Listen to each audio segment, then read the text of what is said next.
One of the crucial parts in offering CCTV installation services is the pricing, especially sa mga government projects. Kaya kung marunong ka sa imong pricing, most of the time, it's either tabla or malugi ka. Now, unsa ang mga key pricing metrics nga dapat natong sundon para sa mga government projects? Una is ang tax. Ang tax, naay-lahi nga mga percentage. Naay percentage para sa VAT, naay specific percentage para sa mga resibo nga non-VAT. Ang ikaduha is ang cost of goods. Kaning cost of goods, kanitong mga expenses para sa imong main materials. Ang ikatulo is ang cost of labor. So, meaning, pila imong possible nga expenses para sa pagtrabaho sa maong project. Ang ikaapat is ang mga miscellaneous expenses. Kaning ang mga miscellaneous, kani ang mga possible unforeseen expenses during sa pagtrabaho. Kalima ang transportation. Una na is ang tubil o katuntuan kung nang mga bangka o sakyanan para sa cargo o sa imong kaugalingong sakyanan.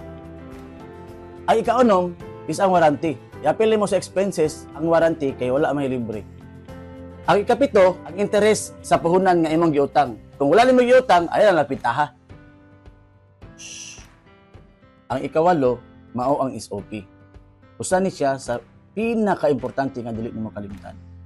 Pagtan-on nimo kung pila ka percentage ang ilahang pangayoon sa imuha. Imo pong siguraduhon kung pila ka tawo ang mangayo og SOP para imong ma-add sa imong pricing. Okay?